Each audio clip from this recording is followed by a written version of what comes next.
Welcome back to Time Out with GC.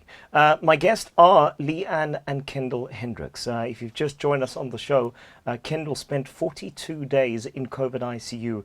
It was 48 days in total being at home that week before you went to hospital. And we're just reflecting on their journey together and how it also affected them emotionally, mentally, and people as a married couple, also newly married in March this year. Just thinking about it, it's almost 4 months ago that this happened on the 12th of July. There is one verse that I'd like to ask you what it means to you. It's Matthew 18, verse 20.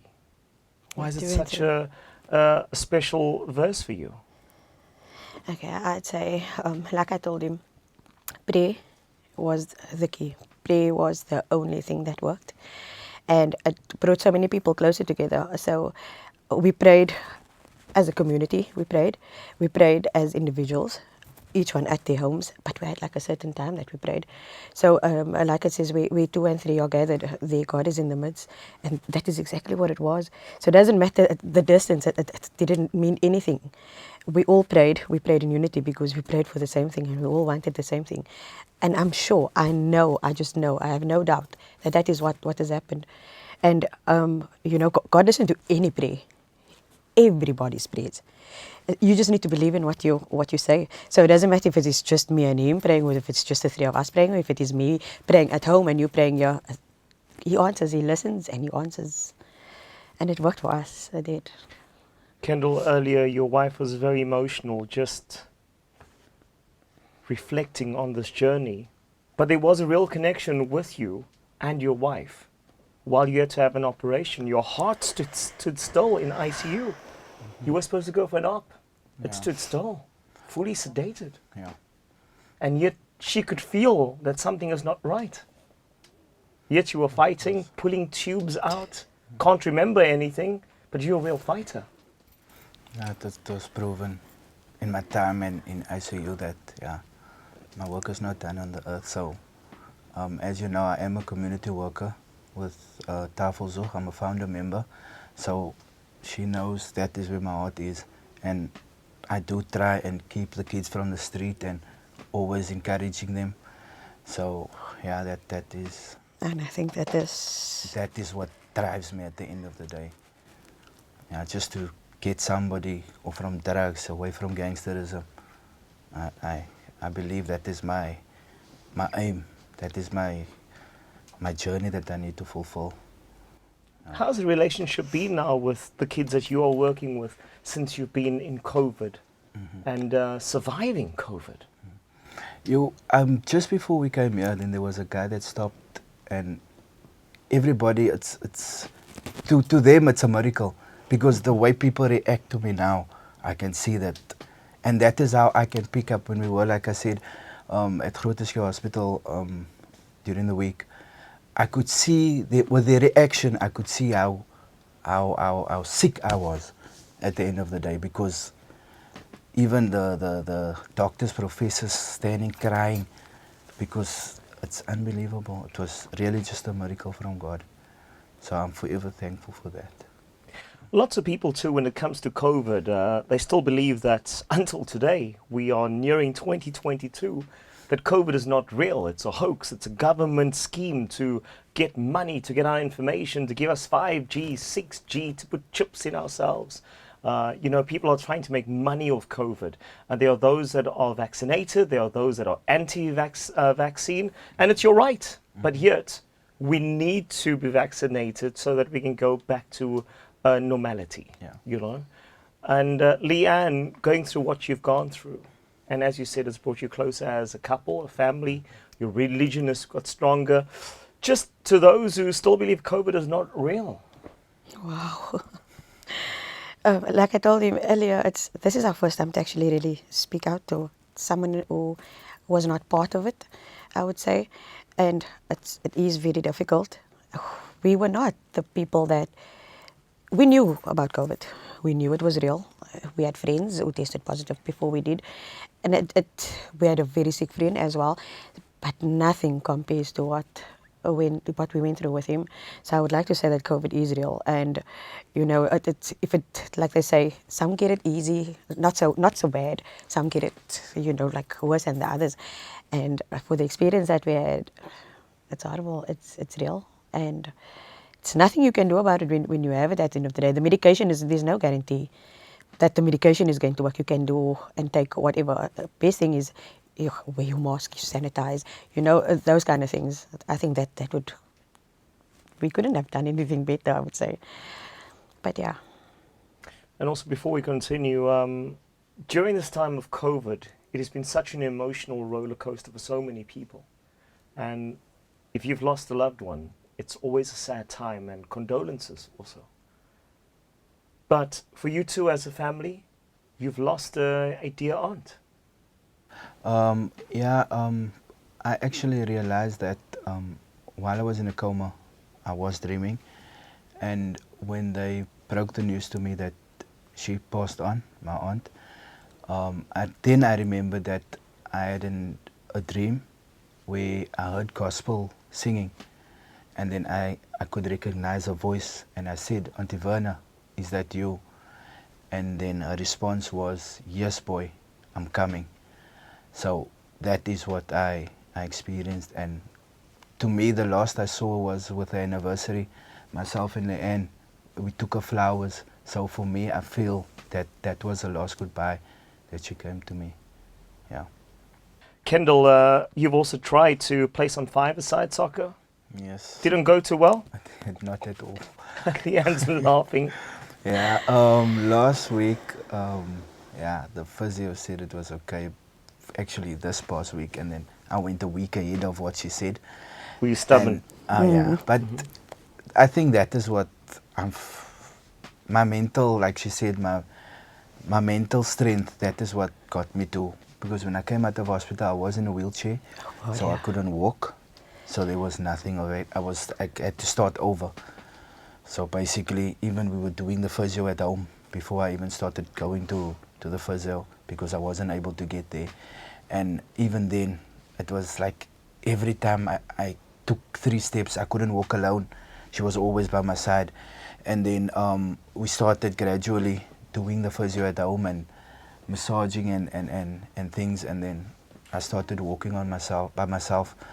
So yeah, last week I tried to do some, because I love the game. I just want to be part of it all the time. And then I tried to play. Went to the indoor with my friends, and we were playing.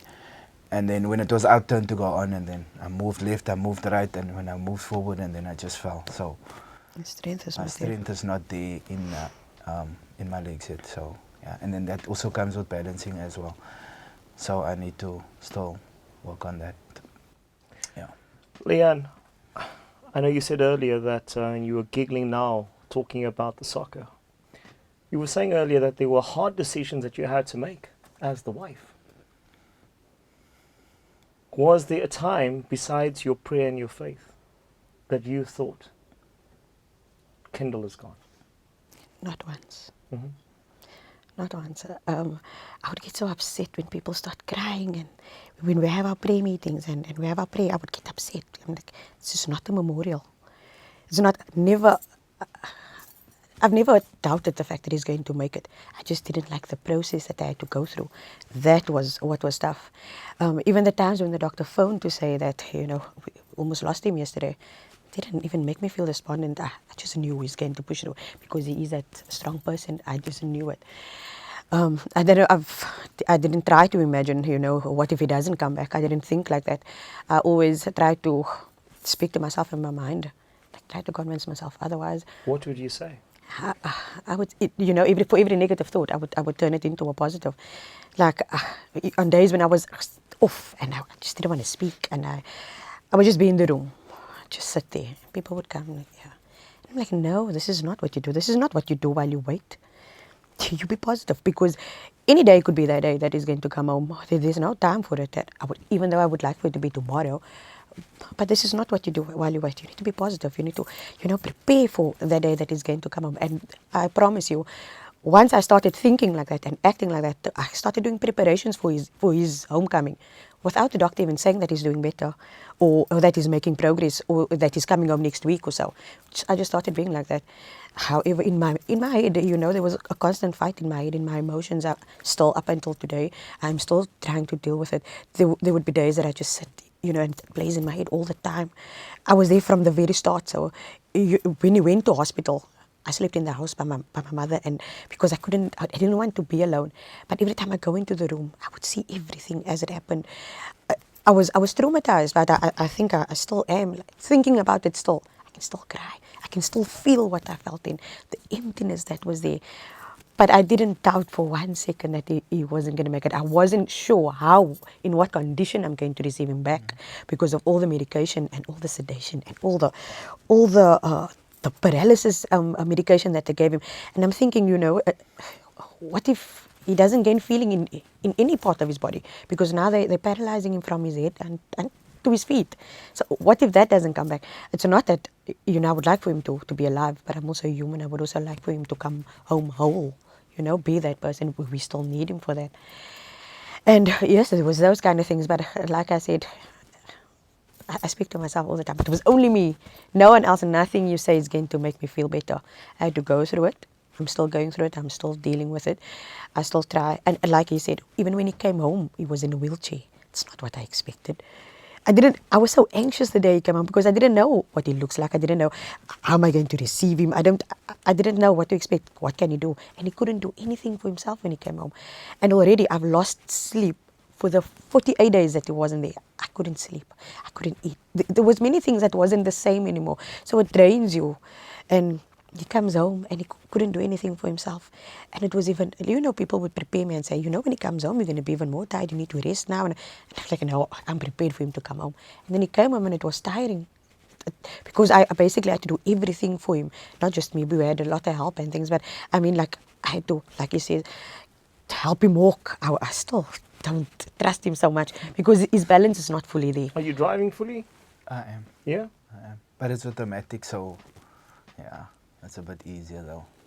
Yeah, I don't trust him. Like, he pushes himself so, and I know that he can do anything because like I said, his mind is his strongest asset, and he's not the type of person that's going to do something that he can't do, but he's pushing himself too hard.